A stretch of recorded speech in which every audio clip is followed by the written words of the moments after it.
at issue this morning is whether those signed petitions as certified violate statute and/or the state constitution.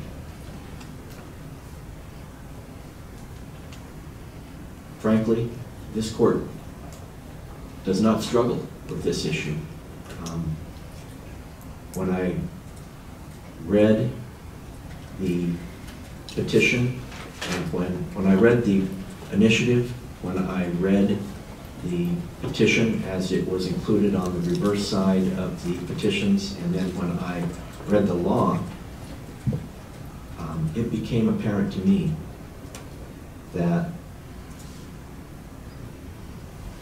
the petitions do not comport with RCW 29A.72.100. That statute provides in part that each petition at the time of circulating, signing, and filing with the Secretary of State, I'm going to emphasize certain words that will not be reflected or cannot be reflected in the transcript when this matter is reviewed by a higher court.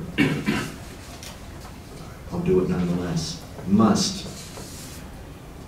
have a readable, full, true, correct copy of the proposed measure on the reverse side of the petition.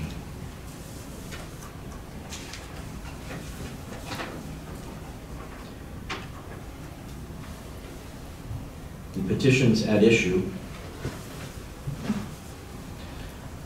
do not contain a first readable copy. Ladies and gentlemen, in the courtroom, I'm showing you what the petition looks like. I have 20/20 vision. I can't read it. And I don't mean that to be facetious. I simply cannot read it.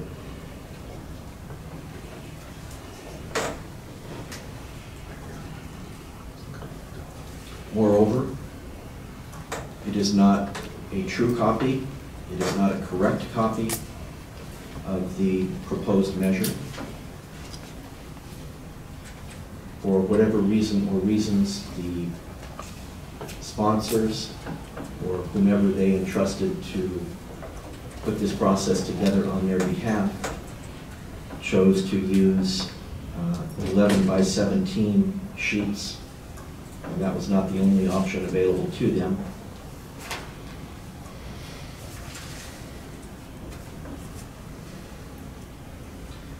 The text of the initiative as filed by the sponsor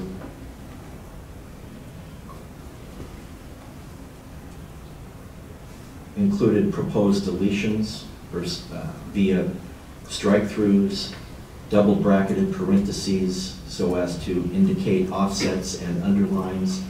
The text on the reverse side of the petitions does not include deletions and underlines. It is not a replica of the text contained in the petition filed with the Secretary of State. Yesterday, when I was putting some notes together, I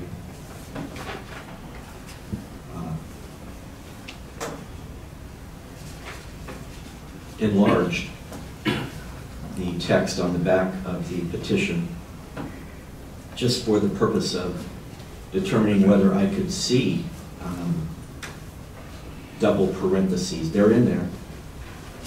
I highlighted some of them just to make certain that there are double parentheses in there. It begs the question of what do they mean? What do those double parentheses mean?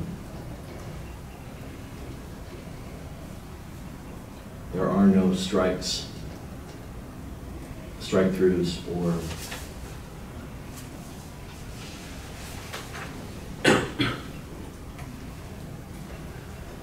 underlines.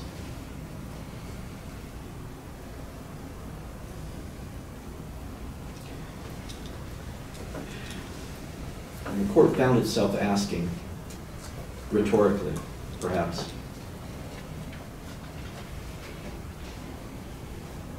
Why AAP Holding Company and/or others chose to do it this way, perhaps we'll never know. But what is compelling to the court is that at some point during this process, prior to the 27th of July,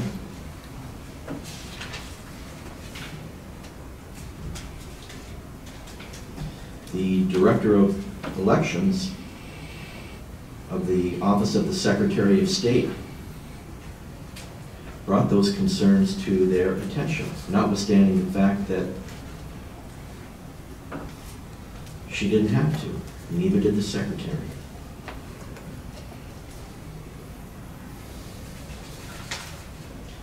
And that is indicated in the declarations, plural, of Ms. Augino, A-U-G-I-N-O, who was the Director of Elections for the Secretary of State. Her declarations were both compelling to this court and instructive and very helpful for the court to understand the process of the Secretary of State and perhaps most importantly, or more importantly, what the Director of the Office of Elections did in this particular case.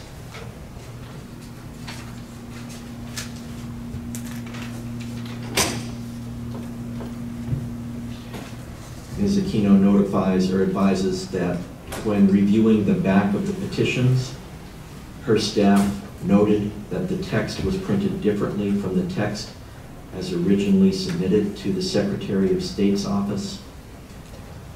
Those concerns were raised to the petitioners.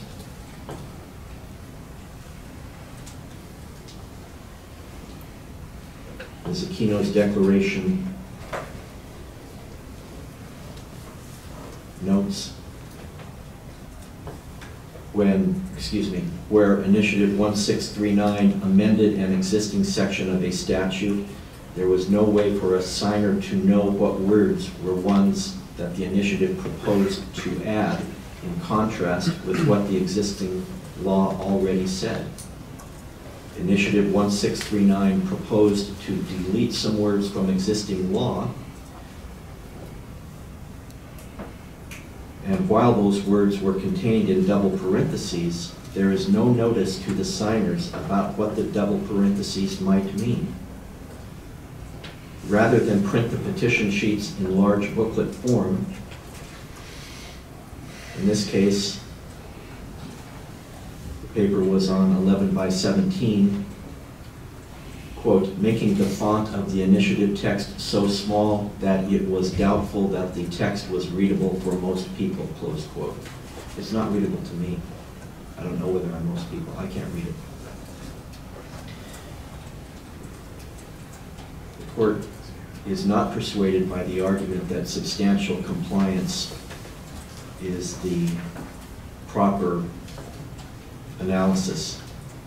Rather, the court believes that it has an obligation to require strict compliance with the initiative process.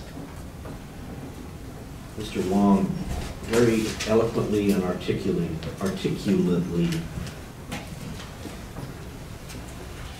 mentioned in his argument, kind of in passing, that the initiative process must be vigilantly protected. This court agrees with that. It's the hope of this court that everyone, not just in this courtroom, but every voter of this state understands that, appreciates it, and believes in it.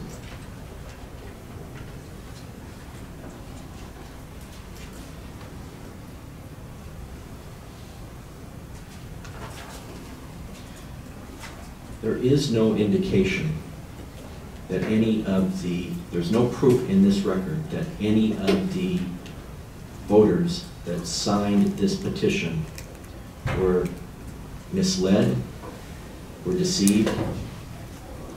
That's not the issue. The issue is whether the text is true, accurate, correct, readable. And it isn't. The argument with respect to the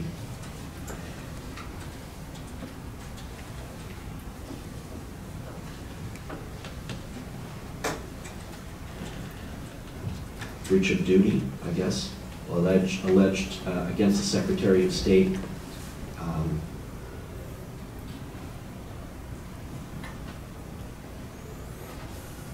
is not persuasive. This court finds that the Secretary of State did exactly what she was supposed to do.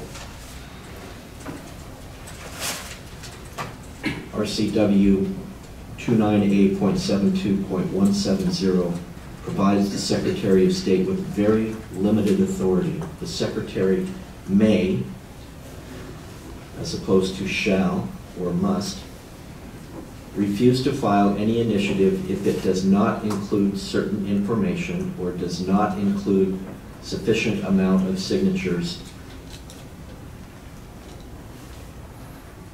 or the filing period has expired. Non-compliance with RCW 29A.72.100 is not a basis for the Secretary of State to reject a petition.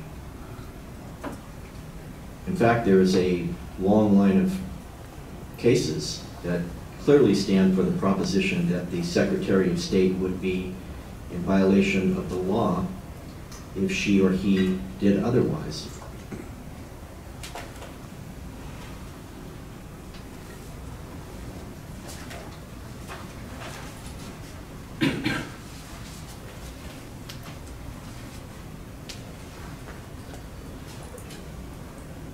People of this state have a constitutional right to engage in the initiative process.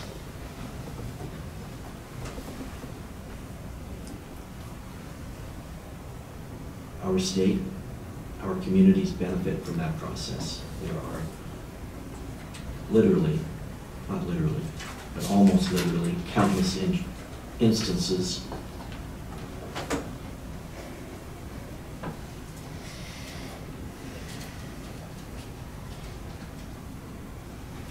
of that process that have benefited our state and our citizens. This court has the duty to ensure that the process complies with the law. Voters have a right to know. Sponsors have a corresponding obligation to provide what the initiative seeks to accomplish. A full, complete, and readable proposed initiative serves those rights and those obligations. Otherwise, there is no assurance that voters would know what the proposed changes were. The text on the back of these petitions do not allow the voters to make informed decisions. For this court to hold otherwise would be to condone non-compliance with the clear provisions of the law. This court will issue a writ of mandamus to the Secretary of State to stop certification